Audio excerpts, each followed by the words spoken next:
fikih dan perbedaan pendapat.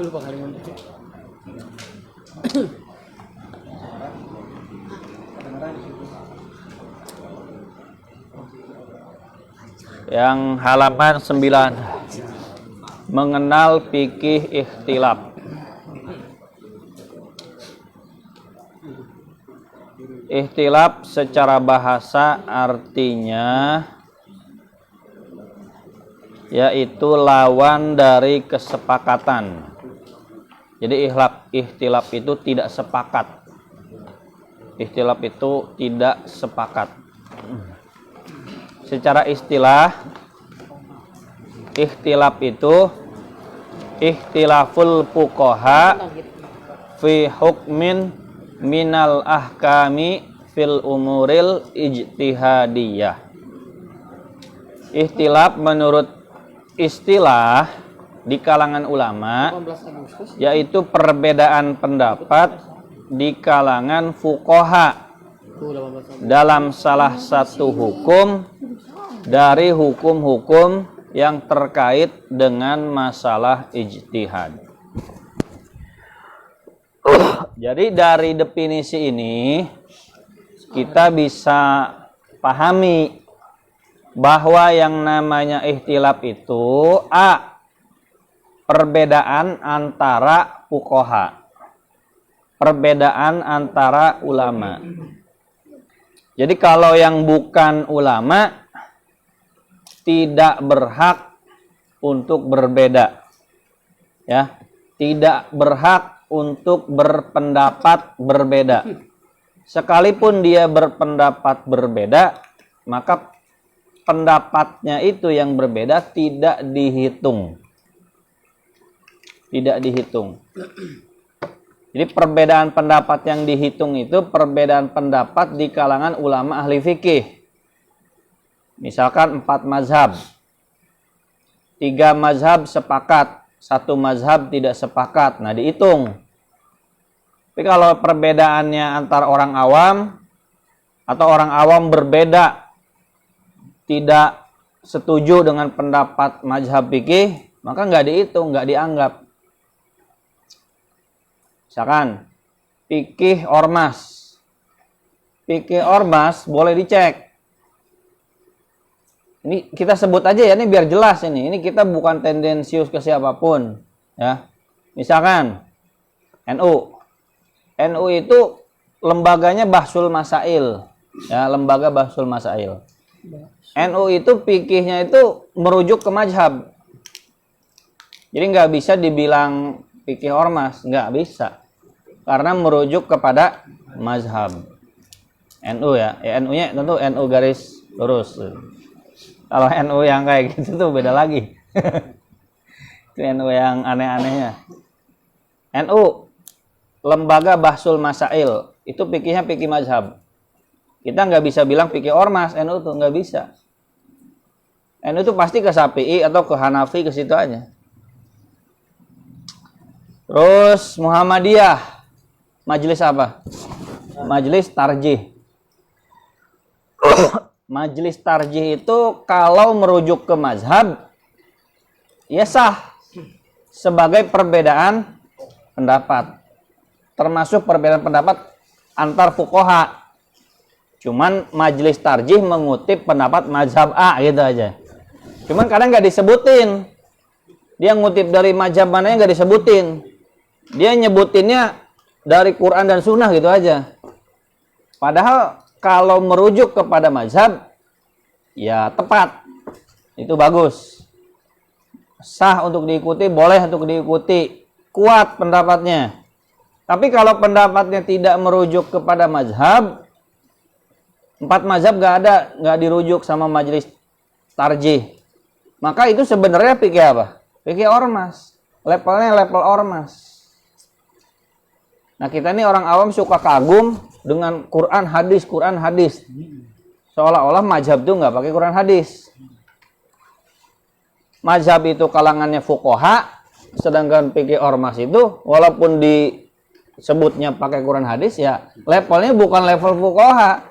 Levelnya ustadz baru lahir kemarin.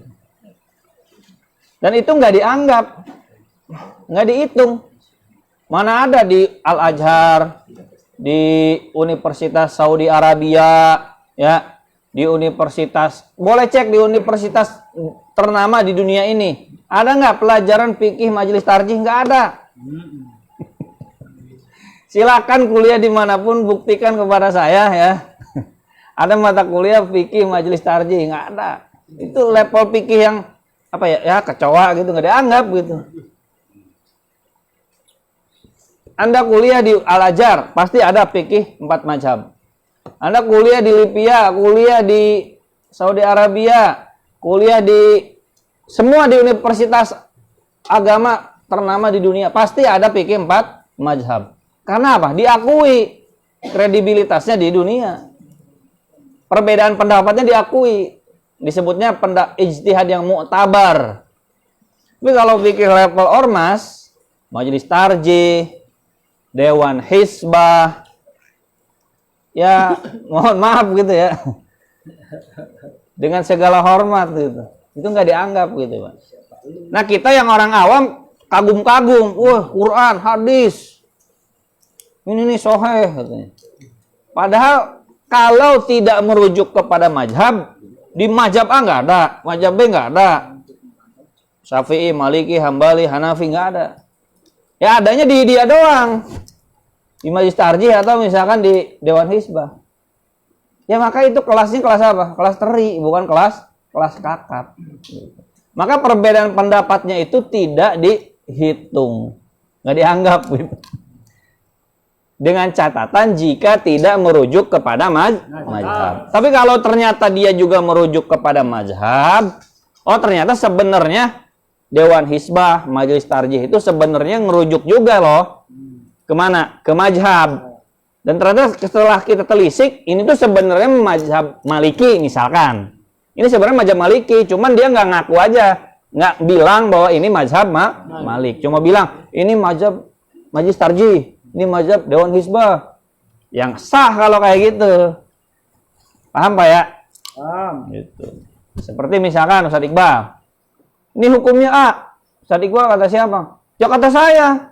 Nah nggak dianggap itu. Kamu siapa? Cuma ubur-ubur gitu. Cuma kaset. Apal Quran enggak, apal hadis enggak. Ahli fikih bukan, ulama bukan. Kok berpendapat kata saya? Nggak dianggap. Tapi kalau saya bilang ini hukumnya A, B, C. Ustaz, maaf kata siapa itu? Ya saya ngerujuk menurut mazhab Syafi'i. Nah, hakikatnya itu bukan pendapat saya, paham ya? Saya hanya mengutip pendapat mazhab. Bisa dipahami nggak nih, Pak? Semua ustadz berlakukan seperti itu. Tolong ya. Yang cerdas jadi umat tuh. Ya, semua ustadz perlakukan seperti itu. Ustadz, memang pasti nggak enak kan? Ustadz, maaf nih, itu pendapat itu ya Quran hadisnya adalah kata dia ya itu. Cuman itu pendapat siapa? Jangan-jangan nggak ada ulama mazhab yang memahami Quran hadis seperti itu gitu. Qurannya ada, hadisnya ada, tapi nggak ada ulama mazhab itu berpendapat pemahaman seperti itu. Jangan-jangan begitu kan? Tanya dulu, ini Ustaz pendapat ulama siapa? Ulama mana? Gitu. Mazhab Syafi'i kah, Maliki kah, Hanafi kah, Hambali kah? Oh enggak ada. Kita nggak pakai mazhab-mazhaban. Langsung kita Quran dan hadis. Masya Allah, tabarakallah, gitu kan. Walhamdulillah.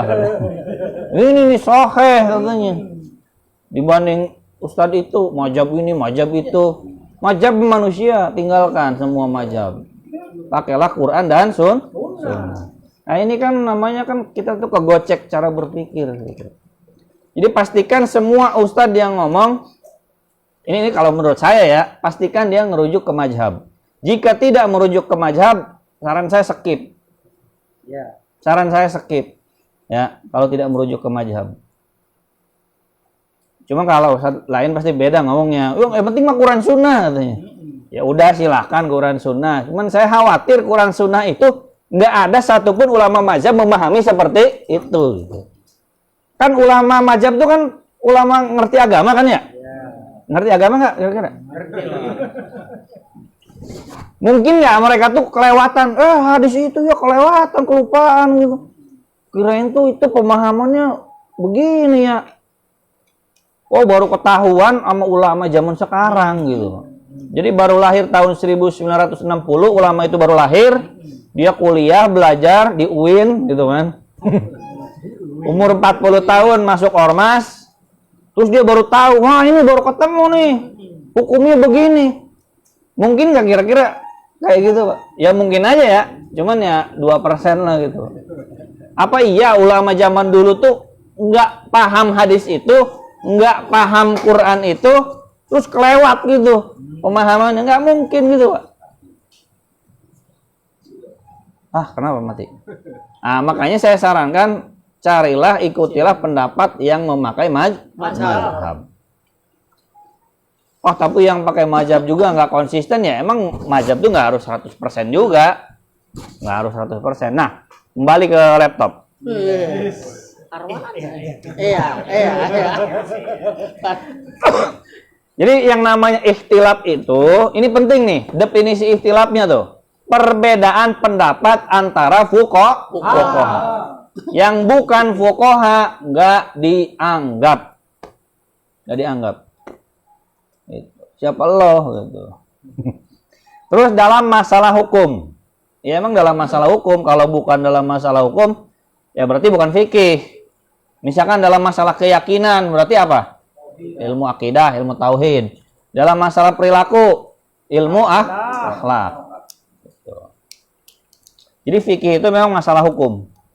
Pada wilayah yang dibolehkan. Hanya perkara yang dibolehkan. Maksudnya nggak setiap perkara, nggak setiap persoalan itu boleh berbeda pendapat. Sholat. Yang usul tuh yang perkara pokok agama adalah sholat 5 waktu. Sholat apa? Zuhur, asar, maghrib, isya, subuh. Nah itu disepakati seluruh ulama. Tidak ada yang berbeda. Kalau ada yang berbeda, berarti apa? Sesat. Bukan ikhtilaf, namanya inhiraf. Apa? Sesat, penyimpangan.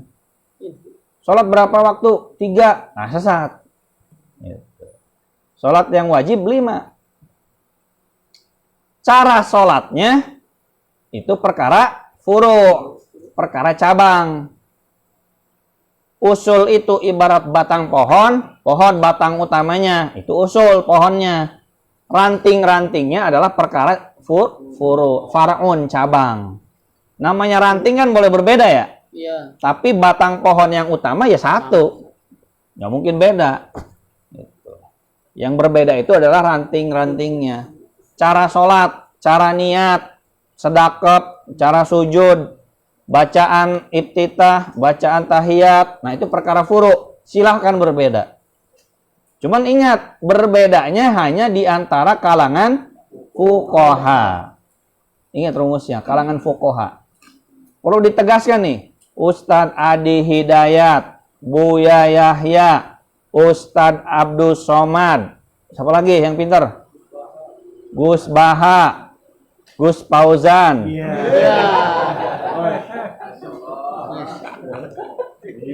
Gus Baha, sorry. Ini maksa ini Gus Bahasori. Siapa lagi yang pintar-pintar? Ustadz Sarwat. Mereka semua itu hakikatnya bukan ulama. Jangan kaget, bukan ulama. Mereka tuh orang awam juga kan, orang awamnya orang awam level ulama di kalangan orang awam. Ulama di kalangan orang awam. Bukan ulama di kalangan antara fuqaha. Mereka tuh masih ngintip, Pak.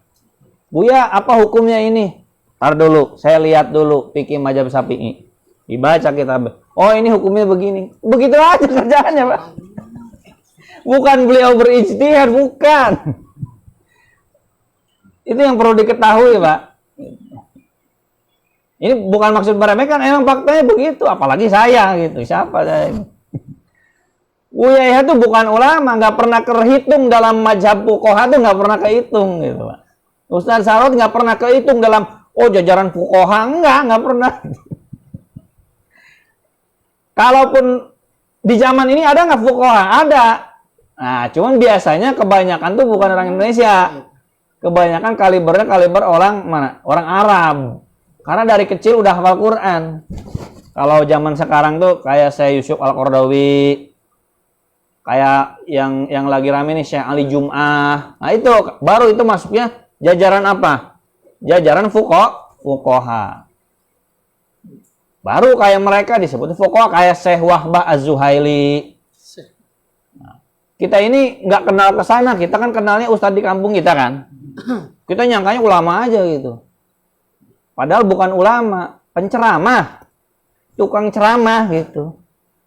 Khotib. Saya ini levelnya paling khotib gitu. Sebut ustadz juga, ya kalau ustadznya dibandingkan yang Iqra 3, Iqra 4 ya ustadz lah gitu. Tapi kalau dibandingkan Ustadz Sarawat, Ustadz Bu Yayah, ya, saya bukan siapa-siapa. Saya mah cuma khotib gitu. Nah, Ustadz Sarawat itu bukan ulama, bukan fuqaha. Mereka kerjaannya masih apa? Masih ngintip. Ngintip apa? Ngintip fatwa para ulama.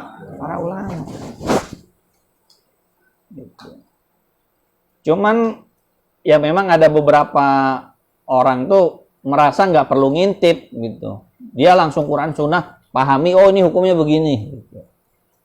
Makanya katanya mazhabnya nggak jadi pertimbangan gitu. Nah, emang ada paham la mazhabiyah, paham tanpa mazhab. Gitu. Nyimak mazhab, disimak sama mereka juga, tapi nggak jadi ukuran kata mereka. Jadi mazhab itu dibanding-bandingin, nah ini yang benar, atau kadang beda sama sekali. Gitu. Itu namanya metode tarjih. Mazhab dibanding-bandingin, terus dibilang, nah ini yang benar, atau wah ini salah semua, yang benar pendapat kelima gitu. Itu kalau kata Ustaz Sarawatnya ibarat anak TK mengadili profesor gitu. Iya anak TK petantang. Nih saya udah hafal nih juz amma. Gitu. Ini kata profesor hukumnya begini. Salah itu profesor katanya. Gitu. Semua profesor disalah-salah, ini yang benar yang ini katanya gitu. Masalahnya yang di majelis tarjih itu ulama-ulama zaman sekarang ilmunya nggak seberapa. Mereka mengadili mazhab Syafi'i, mengadili mazhab Maliki. Kan di mana-mana rumus mengadili itu harus yang lebih pintar kan? Ya. Ini gimana bisa mengadili? Sedangkan mereka nggak ada apa-apanya dibanding ulama terdahulu. Nah itu kritik kita terhadap metode tarjih. Metode tarjih itu membandingkan pendapat mazhab, dipilih yang paling sahih. Atau sama sekali nggak dipakai, pilih pendapat yang kelima. Buat pendapat yang kelima itu metode tarjih namanya.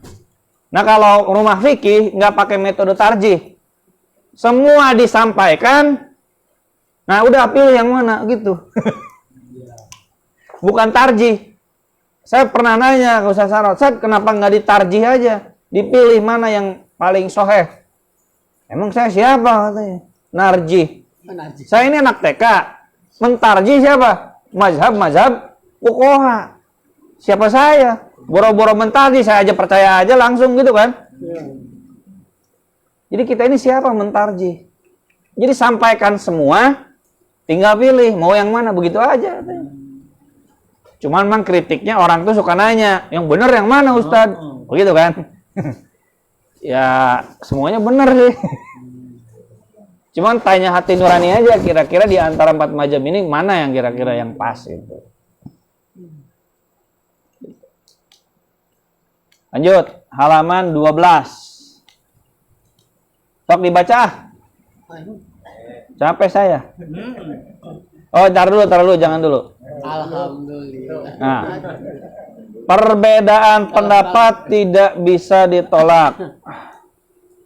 Lanjut, itu udah deh. Nah, langsung aja halaman 14. Perbedaan sesama sahabat.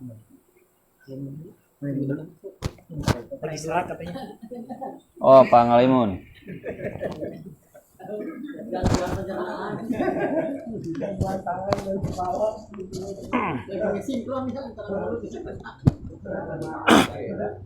Dari yang satu tadi. Ya, ada satu aja. 1. Perbedaan sesama sahabat. Para sahabat Nabi SAW adalah manusia utama yang dikadar langsung oleh tangan mulia murabbi sejati yaitu Rasulullah Shallallahu Alaihi Wasallam. Di dalam Al-Quran, para sahabat itu dipuji oleh Allah Subhanahu Wa Taala sebagai orang-orang yang diridhoi. Para sahabat Nabi Sallallahu Alaihi Wasallam adalah generasi terbaik, di mana status yang Allah Subhanahu Wa Taala sandangkan kepada mereka tidak pernah diberikan kepada generasi yang lain, yaitu ridwanullahi alaihim. Wasabiqunal awwaluna minal muhajirina wal ansari walladzina tabauhum bi ihsani radhiyallahu anhum wa radu'an wa'adda lahum jannatin tajri tahtihal anharu khalidina fiha abada dzalikal fawzul azim. Orang-orang yang terdahulu lagi yang pertama-tama masuk Islam dari golongan muhajirin dan ansor, dan orang-orang yang mengikuti mereka dengan baik. Allah ridho kepada mereka dan mereka pun ridho kepada Allah. Dan Allah menyediakan bagi mereka surga-surga yang mengalir sungai-sungai di dalamnya selama-lamanya. Mereka kekal di dalamnya. Itulah kemenangan yang besar. Quran Surat At-Taubah ayat 100. Namun demikian, keridhaan dari Allah SWT telah mereka dapat tidak menghalangi adanya perbedaan pendapat dalam memahami nas-nas syariah di tengah mereka. Bahkan perbedaan pendapat itu bukan hanya terjadi selepas Rasulullah SAW wafat, bahkan jauh ketika beliau SAW masih berada di tengah-tengah mereka sendiri. Nah, jadi perbedaan pendapat antara sahabat itu terjadi. Padahal mereka adalah generasi terbaik. Diajari langsung oleh Rasulullah. Dengar langsung dari Nabi, lihat langsung praktek Nabi. Dengar Quran langsung turun dari mulut Nabi. Generasi terbaik, diajarin oleh Nabi langsung. Tapi tetap aja masih ada perbedaan pendapat di kalangan mereka, di antara mereka. Contohnya nih, satu, sholat asar di Bani Quraidah. Dalam peristiwa sholat asar di perkampungan Bani Quraidah, kita dapat mengambil pelajaran berharga bahwa urusan khilafiyah tidak pernah pandang bulu. Bahkan para sahabat Nabi yang mulia sekalipun tidak pernah sepi dari urusan itu. Saat itu para sahabat terpecah dua. Sebagian sholat asar di perkampungan Bani Quraidah meski telah lewat maghrib. Nah, karena ada yang sholat asar lewat maghrib ya. Nah ini dalil kodok juga. Terus? Karena pesan Nabi adalah la yusalliyanna ahadun al-asara illa fi Bani Quraidah. Janganlah ada seorang pun yang sholat asar kecuali di perkampungan Bani Quraidah. Hadis Bukhari. Namun sebagian yang lain tidak sholat di sana, tetapi di tengah jalan, namun pada waktunya. Nah, disuruh ke Bani Quraidah, pergi ya ke Bani Quraidah, bilang tuh Bani Quraidah maunya apa sih? Mau berkhianat bagaimana? Cepetan ke sono, berarti gitu. Jangan sholat asar kecuali di Bani Quraidah. Nabi bilang begitu. Nah, sebagian ada yang sholat asar di jalan, masih masuk waktu, mau habis waktu, tapi masih waktu asar. Ada yang sholat asar lewat waktu di tempat Bani Quraidah. Terus, lalu apa komentar Nabi? Adakah beliau membela salah satu pendapat? Jawabnya tidak. Beliau tidak menyalahkan kelompok manapun karena keduanya telah melakukan ijtihad dan taat kepada perintah. Hanya saja ada perbedaan dalam memahami teks sabda beliau. Jadi khilaf di masa kenabian sudah terjadi dan tetap menjadi khilaf. Nah, ternyata pas pulang cerita ke Nabi, ya Rasulullah, ini kita pecah dua nih waktu di jalan. Ada yang sholat di kampung Bani Quraidah, udah maghrib. Ada yang sholat di jalan pas waktu asar. Karena beda dalam memahami perintah Nabi. Nabi ternyata nggak menyalahkan salah satu, nggak membenarkan salah satu. Nabi cuma apa? Cuma senyum doang. Artinya semuanya dianggap benar. Dianggap melakukan ijtihad sesuai pemahamannya masing-masing. Segitu yang Nabi masih hidup ya. Nabi masih hidup. Berbeda pendapat dalam memahami teks, dalam memahami ucapan Nabi. Kalau kita kan berbeda pendapat bukan dari ucapan Nabi kan, dari teks kan, ngelihatnya kan. Kita pernah dengar nggak suara Nabi? Nggak pernah kan? Nggak pernah dengar langsung. Kita pernah ngelihat sholat Nabi nggak? Nggak pernah kan? Nggak ada yang punya videonya kan? Rekamannya nggak ada kan? Nah kita ini berbeda pendapat dari tulisan doang, dari teks hadis, dari teks-teks ayat Quran. Oh beda memahaminya. Qurannya sama, hadisnya sama, cuman kita beda memahaminya. Yang langsung dengar dari Nabi aja beda pendapat, apalagi kita. Terus Dari hadis ini jumhur mengambil kesimpulan tidak ada dosa atas mereka yang sudah berijtihad karena Rasulullah SAW tidak mencela salah satu dari dua kelompok sahabat tersebut. nah, jadi menurut para ulama berarti nggak ada dosa orang yang sudah berijtihad. Dengan catatan yang berijtihadnya itu adalah ulama. Gitu. Terus Ibnul Qayyim rahimahullahu mengatakan bahwa para ahli fikih berselisih pendapat mana dari kedua kelompok ini yang benar. Satu kelompok menyatakan bahwa yang benar adalah mereka yang menundanya. Nah, ternyata ulama tuh beda pendapat, Pak, dalam menyikapi dua kelompok sahabat ini. Mana yang benar nih? Kan Nabi nggak nyalahin. Semuanya dapat pahala. Cuman yang paling benar pasti satu. Nggak mungkin dua-duanya paling benar, pasti satu. Nah, ulama fikih itu beda pendapat. Ada yang bilang bahwa yang benar itu mereka yang menundanya. Lanjut. Seandainya kita bersama mereka, tentulah kita tunda seperti mereka menundanya. Dan kita tidak mengerjakannya kecuali di perkampungan Bani Quraidah karena mengikuti perintah beliau sekaligus meninggalkan takwilan yang bertentangan dengan dohir hadis tersebut. Nah, menurut pendapat pertama, yang benar itu yang nunda sholat. Kenapa? Karena mengikuti perintah Nabi. Rasulullah, perintah Nabi. Dan meninggalkan takwil. Nggak pakai ditakwil-takwil. Langsung aja ditelan mentah-mentah gitu. Nabi ngomongnya begitu, ya begitu. Nggak pakai takwil-takwilan. Itu yang benar, kata sebagian ulama. Terus, yang lain mengatakan bahwa yang benar adalah yang melakukan sholat di jalan pada waktunya. Mereka memperoleh dua keutamaan. nah, kata ulama satu lagi, yang benar itu yang sholat di jalan. Alasannya apa? Memperoleh dua keutamaan. Yang pertama, apa? Bersegera mengerjakan perintah untuk berangkat menuju Bani Quraidah dan segera menuju keridhaan Allah SWT dengan mendirikan sholat pada waktunya lalu menyusul rombongan. Nah, dua-duanya dapat jadinya. Satu, ke Bani Quraizohnya dilakukan. Kan yang penting ke Bani Quraizoh kan? Dua, sholat pada waktunya. Sesuai perintah Al-Quran. Salahnya di mana? Ke Bani Quraizohnya dapat. Sholat pada waktunya dapat. Adapun yang sholat di Bani Quraizoh, sholatnya berarti di luar waktu. Dapatnya cuma satu keutamaan doang. Mengikuti johir perintah Nabi Muhammad. Tapi mereka nggak dapat keutamaan sholat pada waktunya. Nah, ini menurut ulama satu lagi. Terus, Maka mereka mendapat dua keutamaan jihad dan sholat pada waktunya. pahala jihadnya dapat, pahala sholatnya juga dapat. Sholat pada waktunya, bukan awal waktu ya, sholat pada waktunya.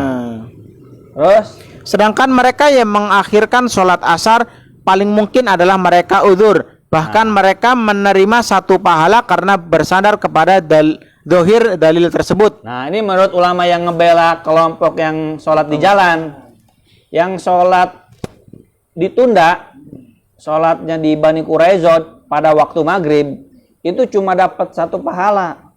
Pahala apa? Pahala mengikuti perintah Nabi. Perintah Nabi. Nggak sholatnya itu hanya karena uzur. Gitu. Terus, Niat mereka hanyalah menjalankan perintah. Tapi untuk dikatakan bahwa mereka benar, sementara yang segera mengerjakan sholat dan berangkat jihad adalah salah, adalah tidak mungkin. Karena mereka yang sholat di jalan berarti mengumpulkan dua dalil. Mereka memperoleh dua keutamaan sehingga menerima dua pahala, yang lain juga menerima pahala. nah, itu ulama terbagi dua. Nabi nggak pernah ngomong yang benar yang ini, nggak. Nabi cuma diem aja, nggak ngomelin salah satu, nggak bilang sama yang sholat di jalan, lu ya, kan Kan gua bilang sholatnya di sana, kenapa di jalan? Gitu kan. Nabi nggak ngomelin. Terus sama yang sholat di Bani Quraizo yang pada waktu maghrib gak ada omelin juga. Kamu ini mujahid masa kodok sholatnya? Mujahid apa? Nggak ngomelin juga. Nabi diem aja. Nah, ulama yang beda pendapat dalam memahami cerita itu, Pak. Ini ceritanya kita ulama nih ceritanya nih. Kita pilih mana, Pak? Pilih mana? Hah? Ikutin Rasul. Ikutin Nabi. Ikutin Nabi. Di kodok aja sholatnya. Hah? Hah? Di jalan. Di jalan. Yang sholat di jalan? Jalan. Kalau tekstualnya kan apa biar sholatnya di Bani Quraizo ya. Mungkin ini pendapat saya. Ya. Mungkin Intinya buru-buru. Nabi itu biar cepat gitu. Iya gitu. Sampai Bani Quraizo gitu. Iya. Estimasi Nabi itu sampai Bani Quraizo itu asar. Iya gitu. Dalam perjalanan mungkin ada Masih waktunya prediksi Nabi mah. prediksinya sampai asar. Buru-buru toh nanti juga masih asar di Bani Quraizo gitu kan. Nah, itu yang punya takwil tuh begitu memahaminya. Kamu jangan ditelan mentah dong gitu. Masa Nabi nyuruh sholat di kodok? Mana? Ikut mana? Pak Bayu. Pada waktunya. Yang pada waktunya. Berarti mengingkari perintah Nabi secara johirnya. Bukan mengingkari. Oh, ditakwil. Nah, takwil berarti. Mazhab takwil. Mazhab antara tekstual Ya. Mazhab tekstual dan kontekstual. Sekarang pun mazhab yang kayak gitu ada mazhab johiri namanya. Tekstualis dan kontekstual. Tekstualis itu kan tulisannya begitu, hadisnya kullu bid'atin dhalalah. Semua bid'ah itu sesat. Tuh, semua bid'ah sesat. Nggak ada lagi, katanya nggak ada yang bid'ah hasanah. Itu kaum tekstualis. Kalau kita kan ditakwil. Enggak ada hadis lain, kullu tuh nggak bermakna semua gitu. Ya biasalah ribut gitu, debat gitu. Jadi mazhab ahlu takwil dan mazhab ahlu zohir nih. Lanjut terus. B. Khilafiyah pemilihan posisi perang Badar. Dalam kasus penempatan pasukan perang di medan Badar, terjadi perbedaan pendapat antara Rasulullah SAW dengan seorang sahabat. Menurut sahabat yang ahli perang ini, pendapat Rasulullah SAW yang bukan berdasarkan wahyu kurang tepat. Setelah beliau menjelaskan pikirannya, ternyata Rasulullah SAW kagum atas strategi sahabatnya itu dan bersedia memindahkan posisi pasukan ke tempat yang lebih strategis. Nah ini terus. Di sini Nabi SAW bahkan menyerah dan kalah dalam berpendapat dengan seorang sahabatnya. Namun beliau tetap menghargai pendapat itu. Toh pendapat beliau SAW sendiri tidak berdasarkan wahyu. Nah jadi pendapat Nabi yang bukan berdasarkan wahyu itu bisa keliru. Terutama dalam urusan dunia, Pak. Hampir semua pendapat Nabi dalam urusan dunia itu bukan wahyu. Tapi murni Nabi sebagai manusia. Murni Nabi sebagai orang Arab.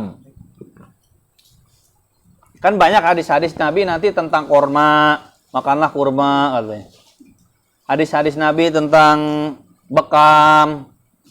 Hadis-hadis Nabi tentang cara pengobatan. Hadis-hadis Nabi tentang macam-macam, tentang yang sifatnya bukan urusan agama, urusan dunia. Nah itu ijtihad dunia itu nggak mutlak benar Nabi itu. Ini disebutkan di sini urusan posisi perang. Posisi perang tuh bukan posisi pasukan perang tuh bukan urusan agama. Urusan apa? Teknis. Teknis urusan strategi perang, urusan dunia. Nabi nggak lebih pinter daripada sahabat dalam urusan dunia. Ada hadis Nabi yang terkenal diapalin nih. Antum a'lamu bi umuri dunyakum. Antum a'lamu bi umuri dunyakum. Kalian a'lamu lebih paham terhadap urusan dunia kalian. Jadi kita tuh jangan semuanya ke Nabi. ini gimana ya caranya misalkan macul yang syar'i. Coba lihat tuntunan Nabi. Hah? Apalagi misalkan cara berpakaian yang syar'i. Ya yang syar'i mah yang menutup aurat udah beres gitu. Ya kalau ikuti hadis Nabi secara zahir, pakaiannya apa? Jubah ya. Jubah imamah. Sendalnya sendal orang Arab itu Pak yang kayak gitu tuh. Khuf namanya yang kayak sepatu begitu kayak jin tuh. Kayak Aladin. Minum susu kambing. Itu kan katanya sesuai sunnah ya? Hah? Sesuai sunnah. Etawalin yang nyampe ke kita tuh dibungkus ya? Etawalin yang nyampe ke kita dibungkus ya? Udah dimasak belum? Udah dibungkus, dimasak. Oh bid'ah banget itu. Nabi itu nggak pakai dibungkus, dimasak, apalagi ada tulisan komposisi, nggak ada Nabi. Langsung dari apa? Kambing diperas, minum langsung Pak. Itu sesuai sunnah tuh begitu Pak. Isukan langsung cuti diare.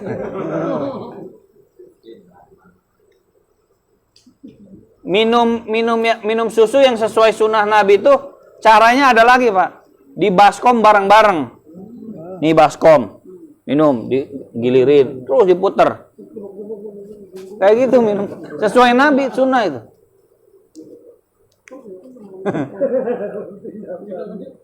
Nah itu tuh sebenarnya bukan perkara agama Pak. Itu perkara dunia. Yang mana Nabi itu sebagai orang Arab. Sebagai orang Arab. Ini kalau ikuti sesuai Nabi, ini peci hitam nggak sesuai sunnah ini. Nah, iya nggak boleh. Ini masjid juga nggak sesuai sunnah Nabi masjid ini. Ada keramik ya kan? Nggak sesuai sunnah Nabi. Masjid yang sesuai sunnah Nabi itu apa? Masjid yang belum jadi. Sesuai sunnah Nabi. Itu udah masih jadi itu mah.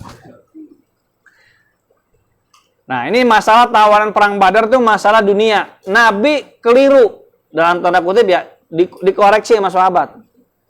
Posisi yang tepat bukan di sini ya Rasulullah di sini. Nabi ikut. Oh iya begitu. Terus lanjut. Khilafiyah masalah tawanan perang. Masih dalam perang yang sama. Saat perang hampir berakhir, muncul keinginan di dalam diri Rasulullah SAW untuk menghentikan peperangan dan menjadikan lawan sebagai tawanan perang.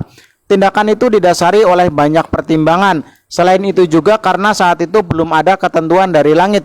Maka Nabi SAW bermusyawarah dengan para sahabatnya dan diambil keputusan untuk menawan dan meminta tebusan saja. Nah, di perang Badar kan umat Islam menang kan ya? Hampir mau menang.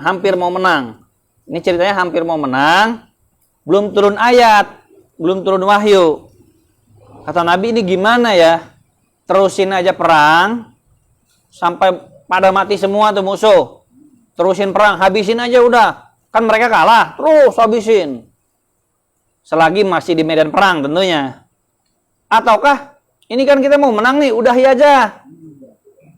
Kan itu kabur, udah yang di depan mata tawan aja udah. Kita nanti tawan, kita pinta tebusan. Kan lumayan nih uangnya kan buat membiayai para sahabat nih, kaum muslimin. Nah, diskusilah Nabi Muhammad dengan seluruh sahabat. Semuanya setuju apa? Setuju berhenti perang. Udah perang hentikan, kita tawan aja yang kalah. Jangan diterusin perang. Walaupun musuh belum mati semua, belum. Hanya satu yang nggak setuju siapa? Umar bin Khattab. Kata Umar, nggak bisa.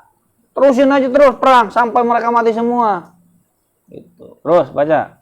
Saat itu hanya satu orang yang berbeda pendapat, yaitu Umar bin Khattab radhiyallahu anhu. Beliau tidak sepakat untuk menghentikan perang dan meminta agar Nabi SAW meneruskan perang hingga musuh mati semua.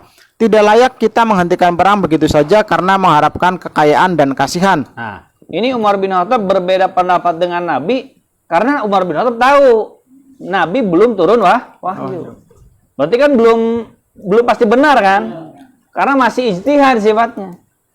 Nah, Ustadz juga begitu. Mau naftat ini pendapat mazhab mana? Gitu aja. Kalau Ustadz ngutip pendapat mazhab, saya terima, saya ikutlah gitu. Tapi kalau nggak pendapat mazhab, cuma klaim Quran Sunnah, mohon maaf ya gitu, saya nggak ikut gitu. Ini ceritanya begitu, cuma kan ngomongnya dalam hati gitu.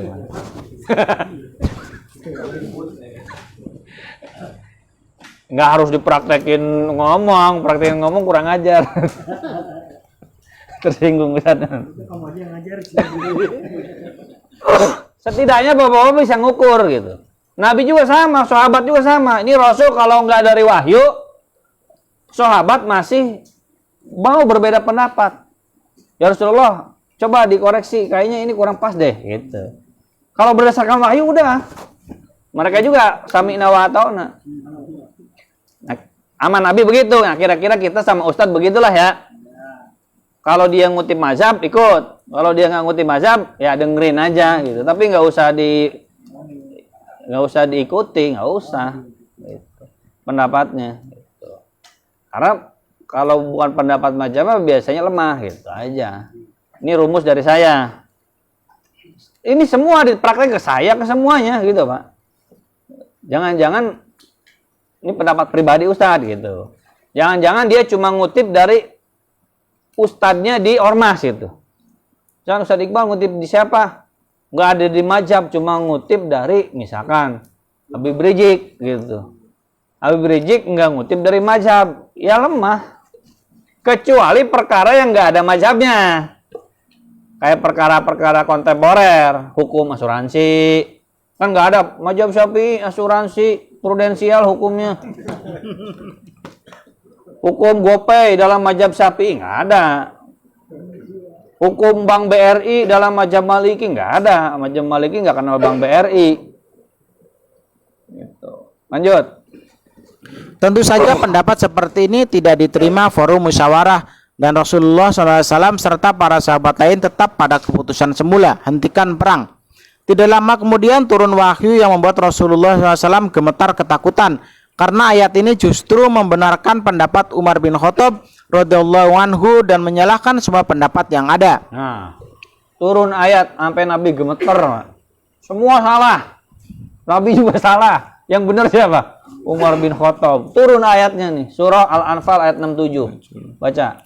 Maka lin nabiyyin ayyakuna lahu asra hatta yuthkhina fil ardi turiduna ngaradud dunya wallahu yuridul akhirata wallahu azizun hakim. Tidak patut bagi seorang nabi mempunyai tawanan sebelum ia dapat melumpuhkan musuhnya di muka bumi. Kamu menghendaki harta benda duniawiyah sedangkan Allah menghendaki akhirat dan Allah Maha Perkasa lagi Maha Bijaksana. Oh. Umar bin Khattab yang dibenerin sama Allah. Berarti Umar bin Khattab yang benar ya. Nabi keliru karena wilayahnya ijtihad bukan wahyu. Dalam soal cangkok kurma, Nabi salah juga, Pak. Sampai gagal panen. Sahabat ngira setiap omongan Nabi itu wahyu. Diikutin tuh. Sampai urusan nanam pohon diikutin. Salah paham. Pas itu gagal panen. Kata Nabi, kenapa ini gagal panen? Kan kata antum gitu kan. Kata Anda ya Rasulullah begini begitu. Kata Nabi, sesungguhnya antum a'lamu bi umuri dunyakum. Kalian tuh lebih tahu urusan dunia dibanding saya. Nabi itu turun sebagai dokter bukan, Pak? Bukan. Sebagai dokter bukan? Bukan kan? Oh, Nabi Muhammad itu dokter. Bukan, Nabi Muhammad itu bukan sebagai dokter. Ya cuman memang kita akui juga ada sebagian ulama yang percaya adanya Tibun Nabawi. Nah, sebagian lagi Tibun Nabawi itu ada ya, tapi nggak berarti mutlak benar juga. Itu wilayahnya ijtihad gitu, Pak. Saya lupa mulu mau bahas fikih kedokteran tuh. Ada hadis-hadis Nabi yang tentang fikih kedokteran yang Bapak saya yakin nggak percaya. Nabi hadisnya begini. Belum tentu mau dipraktekin. Hadis-hadis tentang minum susu kambing aja nggak pernah ada yang praktekin. Ya kan? Praktekinnya juga beli di online Shopee, udah diseduh itu udah enak gitu ya. Hah? Kencing onta? Ada hadisnya itu, Pak. Terus lanjut. 2. Perbedaan sesama nabi. A. Nabi Musa dan Harun. Nabi Musa alaihissalam berbeda pendapat dengan saudaranya sendiri, Nabi Harun alaihissalam, khususnya dalam pendekatan dakwah kepada bangsa mereka Bani Israel. Nabi Musa pernah berselisih dengan saudaranya Nabi Harun alaihissalam. Perselisihan itu bukan hanya sebatas perang kata-kata, bahkan sampai Musa menarik rambut di kepala dan jenggot saudaranya itu dengan marah dan kecewa. Qala ya Harun, Qala ya Harun, mana'aka idza ra'aitum dallu ala tattabi'ni afa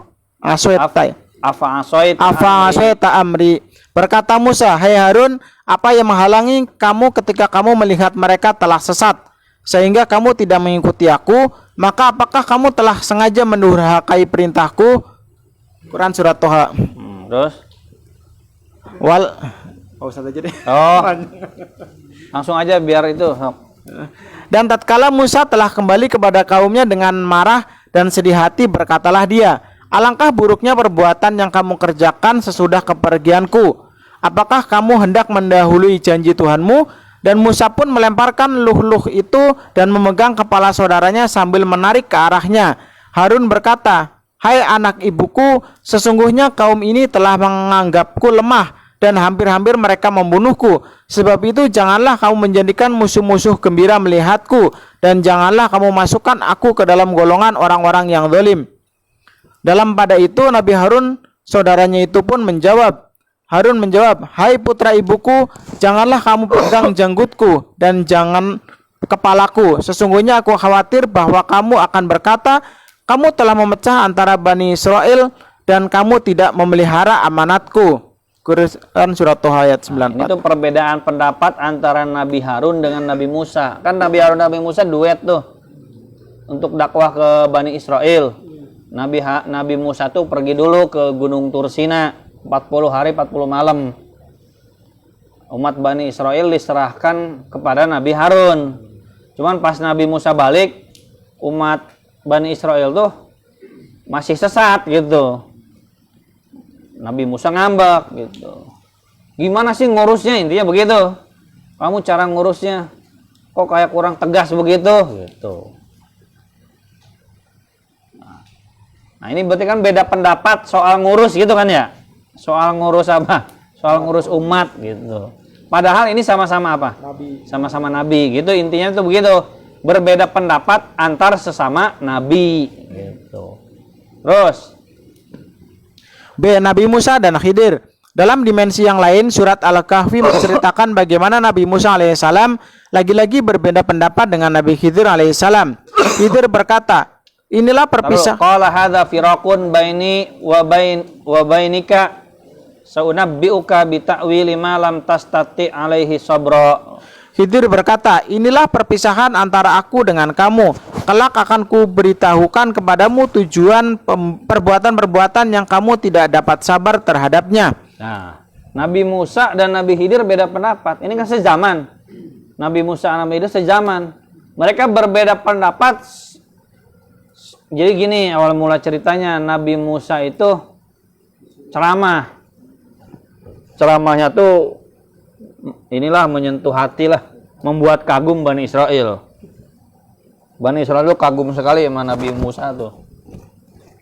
Ada yang nanya, wahai Musa, siapa orang yang lebih alim daripada kamu? Siapa orang yang lebih berilmu daripadamu? Nabi Musa menjawab sesuai pengetahuannya. Setahu saya, kira-kira begitu. Cuman nggak pakai bahasa setahu saya. Nabi Musa langsung aja jawab apa? Nggak ada. Tidak ada orang yang lebih alim dariku. Cuman ulama memahaminya bukan kesombongan. Ya Nabi Musa tahunya nggak ada lagi yang lebih pintar dari saya. Orang saya nabinya kok gitu. Siapa lagi yang lebih pintar dari saya? Nah pas ngomong begitu, nggak ada orang yang lebih pintar dari saya. Ditegur sama Allah. Kata Allah SWT, ada orang yang lebih berilmu daripada kamu. Yang kamu nggak tahu, kamu nggak punya ilmu yang aku berikan kepada Khidir. Jadi ada yang Khidir tahu, kamu tidak tahu. Coba datangi dia. Kamu ambil pelajaran dari dia. Musa ke Khidir. Ceritanya berangkatlah Musa ditemani muridnya, namanya Yusha bin Nun. Yusha bin Nun. Nanti jadi nabi juga tuh, Yusha bin Nun. Nah, ditemani Yusha bin Nun. Ada ayat Qurannya saya nggak hafal doang. Bukan Adi Hidayat sih saya. Adi Suwandi.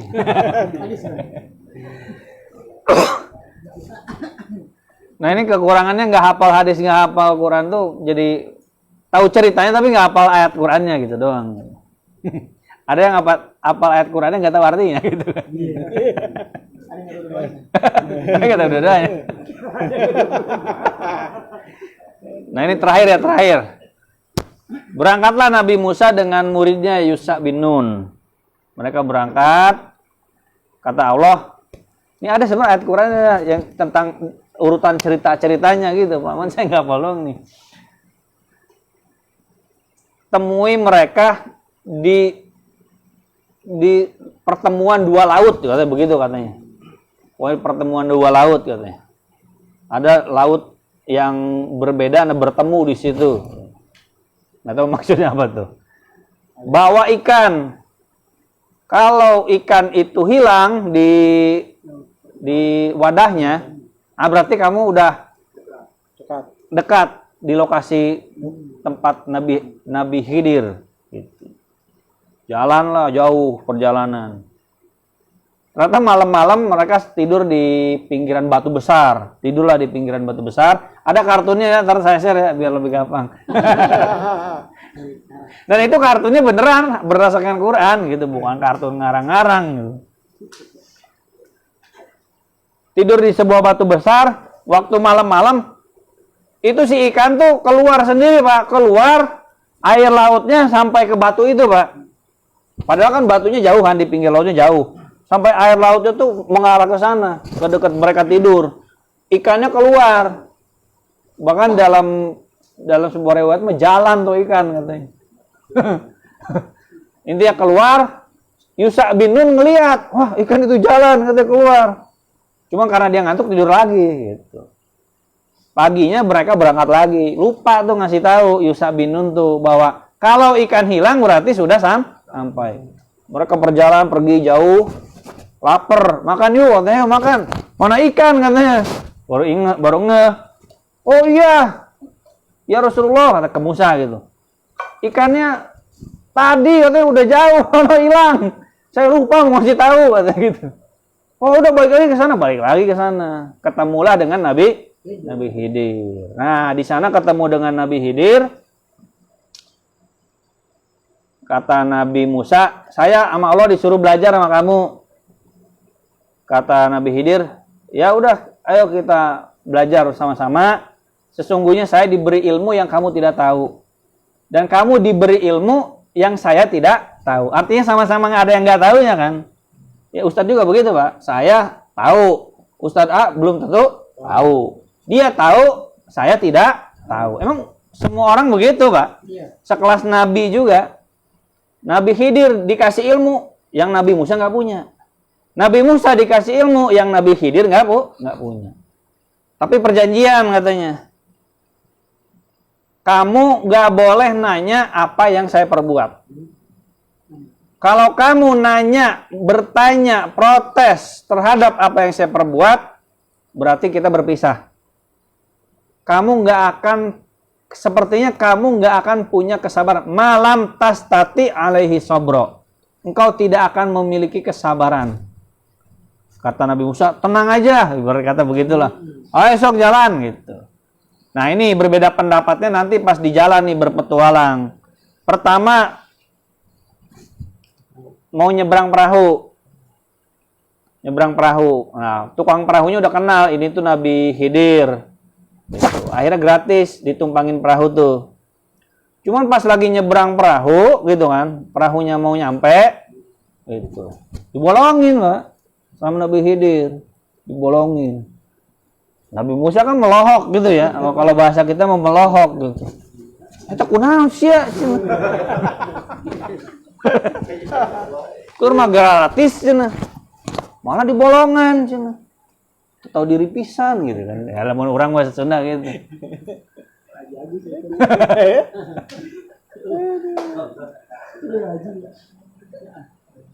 Terus cek Nabi Khidir teh. Tuh kan cek urang ge malam tastati alaihi sobro. Engkau tidak akan mampu memiliki kesabaran. Oh iya, lupa. Sorry kan. Kan cek urang ge ulah nanya, ulah protes. Udah satu tuh ya. Kata Nabi Khidir, nanti akan aku saunabbiuka bita'wil gitu. Nanti akan aku kasih tahu maksudnya apa. Takwil tuh maksudnya. Kan johirnya apa? Johirnya salah kan ya? Ini perbuatan gak benar kan johirnya kan? Tapi hakikatnya ini benar. Nah nanti pemahaman ini tuh nanti berkembang ke wali-wali gitu Pak. Kan ada wali nanti wali-wali palsu gitu ya. Bulan Ramadan dia nggak puasa Pak. Minum gitu, ngeteh, ngopi gitu. Kalau ada orang yang nyalahin, oh, itu kan ngopi bulan Ramadan. Kamu mah belum nyampe ilmunya. Marifat ini. Hah? Makomnya belum nyampe. Nah nanti ngerujuk ke situ Pak. Seolah-olah dia tuh Nabi Khidir gitu. Orang yang masih bilang ini kan bulan puasa, berarti masih syariat Nabi Musa itu. Kalau yang udah wali mah udah tinggi Nabi Khidir makomnya gitu. Kan Nabi Musa mah zahirnya salah ini kan, ditegur sama Nabi Musa. Kata Nabi Khidir, enggak, ini benar. Tenang aja, kamu nanti akan tahu katanya. Saunabbiuka bita'wil. Nanti aku kasih tahu takwilnya gimana. Terus ketemu lagi sama anak kecil. Emang dipenggal aja tuh anak kecil, Pak, sama Nabi Khidir. Dibunuh, Pak. Coba bayangin. Ya Nabi Musa tahu, dia nggak boleh nanya. Tapi dia nggak bisa diam gitu kan. Oh, ini nggak benar. Tanya lagi, kenapa kamu bunuh dia? Katanya. Yang nggak berdosa, yang nggak memerangi kita. Kata Nabi Khidir apa? Apa kata saya juga? Kamu nggak akan mampu memiliki kesabaran. Udah sekali lagi ya, kalau kamu nanya, udah kita berpisah. Gitu. Ilmu kamu belum nyampe, katanya begitu, Pak. Ini cerita-cerita khurafatun nanti akan banyak copy paste mengatasnamakan Khidir dan Musa gitu. Enggak sholat Jumat. Mana tuh Ustadz itu enggak sholat Jumat? Di Mekah dia mau sholatnya.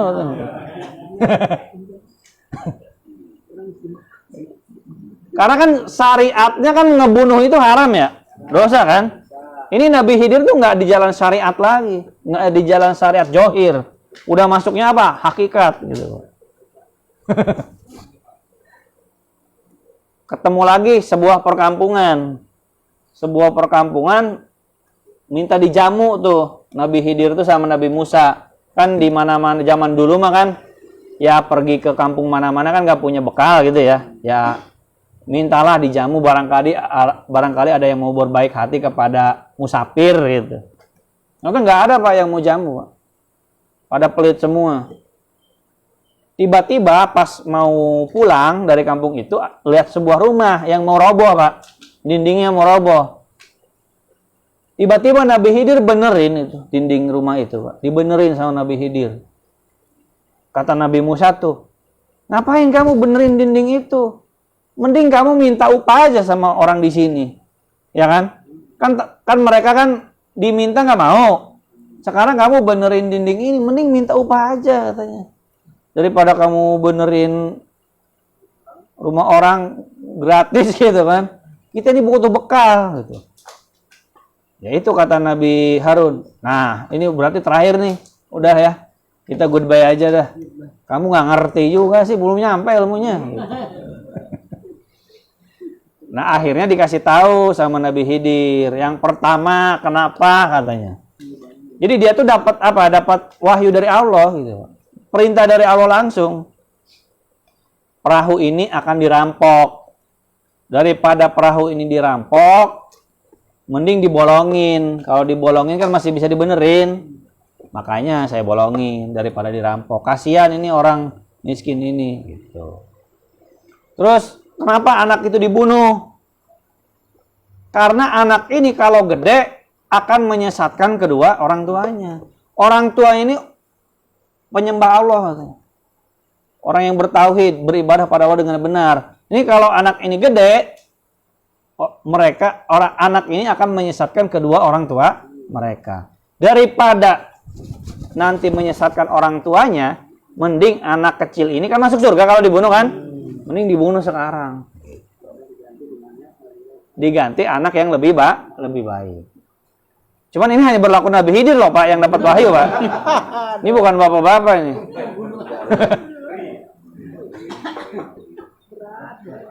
Biasanya ngaku-ngaku wali Pak, sama Gupron mungkin ya kali ya.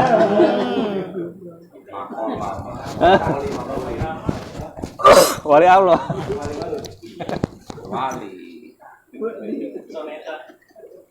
Terus itu kenapa rumah katanya dibenerin? Itu ada harta anak yatim. Itu orang tuanya udah meninggal. Nah, ninggalin harta di dalam rumah itu, di bawah tanah rumah itu. Nah, dindingnya mau roboh. Kalau roboh kan takut ketahuan sama orang-orang. Nanti kan dibenerin tuh rumah ya, sama orang takutnya ketahuan. Oh, ada harta di bawah rumah itu. Dibenerin lah rumah itu. Sebab ada hartanya anak yatim yang nanti dimanfaatkan oleh anak yatim itu ketika pulang. Oh begitu kata Nabi Musa.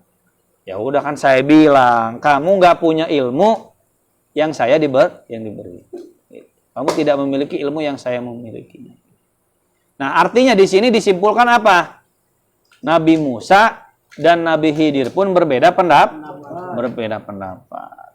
Cuman memang pendapatnya beda jalur. Yang ini jalur hakikat, yang ini jalur syariat. Syariat tuh ya kayak kita masih sholat gitu kan ya, puasa halal haram. Kalau hakikat tuh ya seperti Nabi Khidir. Cuman yang boleh seperti ini hanya Nabi Khidir saja, Pak. Dan Nabi Khidir itu nabi, bukan wali. Kalau Nabi Khidir wali, nanti akan banyak orang-orang yang mengaku sebagai wali, sebagaimana menerima ilham dari Allah Subhanahu wa taala. Nah, ini pintu kezindikan tuh dari cerita Nabi Khidir tuh banyak nanti oleh aliran sesat. Wallahu a'lam bishawab.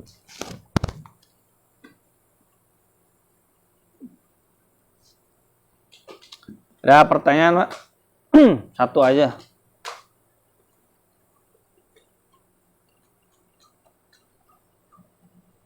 Ada nggak pertanyaan? Tentang apa aja lah, sok.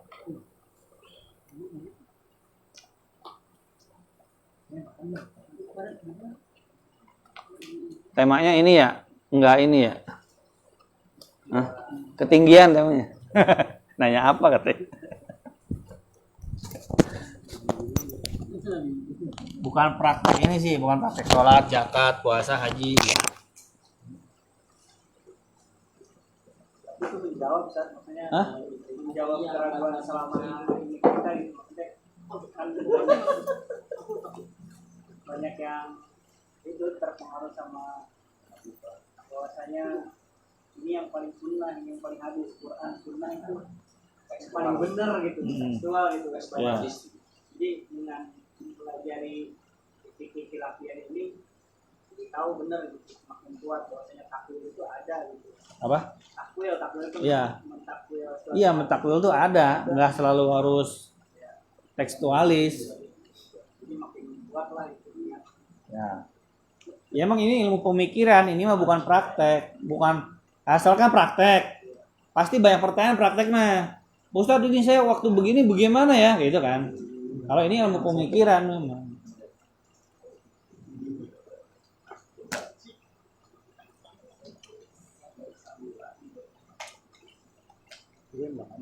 Ya hadis itu emang nggak satu, hadis itu banyak.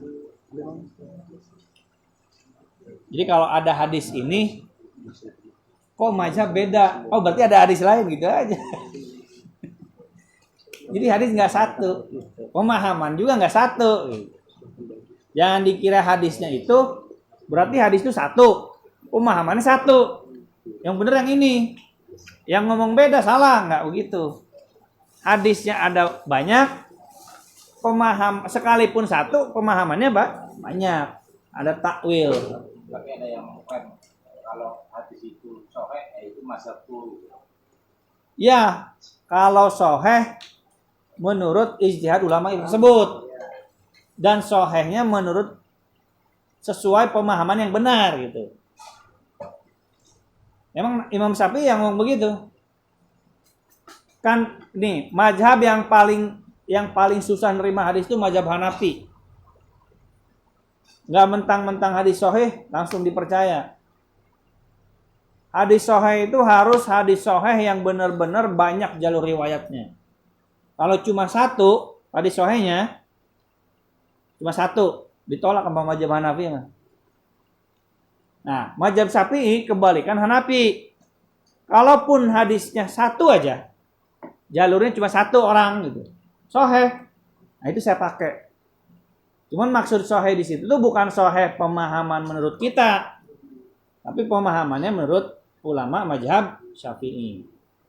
Nah, hadis kunut itu satu dan itu sahih. Gitu, Pak. Jadi nggak sesederhana sahih dalam arti statusnya doang gitu. Sahih statusnya, sahih juga pemahamannya. Kalau kita kan sahihnya sahih status doang kan. Oh ini sahih, ini doib. Yang doib buang. Kalau kita gitu kan. Nah, padahal hadis doib pun bisa jadi dianggap sahih.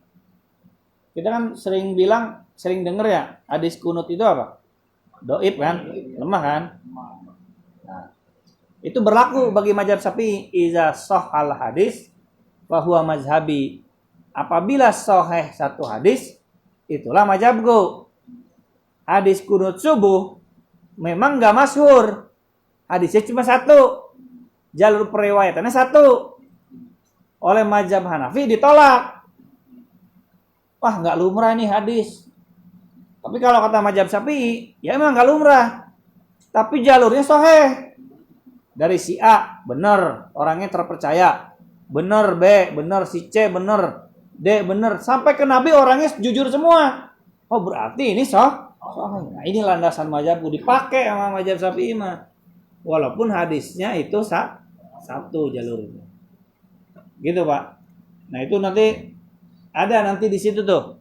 Di buku PDF jika satu hadis sahih gitu, diamalkan apa tidak. Wallahu a'lam.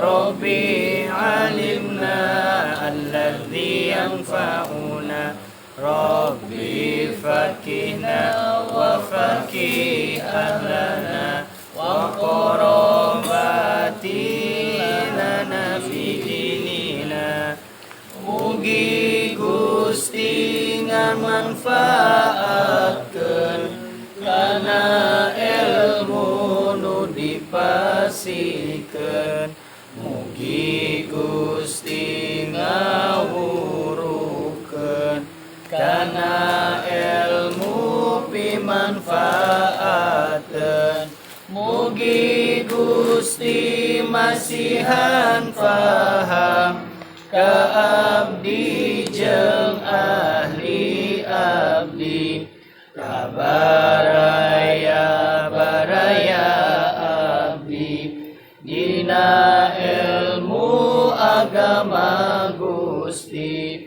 tawassalna bi ta'alumi tawassalna bi ta'limi antarzuqana wasi'a wa antarzuqana amana abdi tawasul ku pangaosan abdi tawasul ku panghurukan mugi Gusti ngarizkian kajembaran keamanan subhanakallahumma bihamdika asyhadu an la ilaha illa astaghfiruka wa atubu ilaik. Assalamualaikum warahmatullahi wabarakatuh. Waalaikumsalam warahmatullahi wabarakatuh. Sallallahu alaihi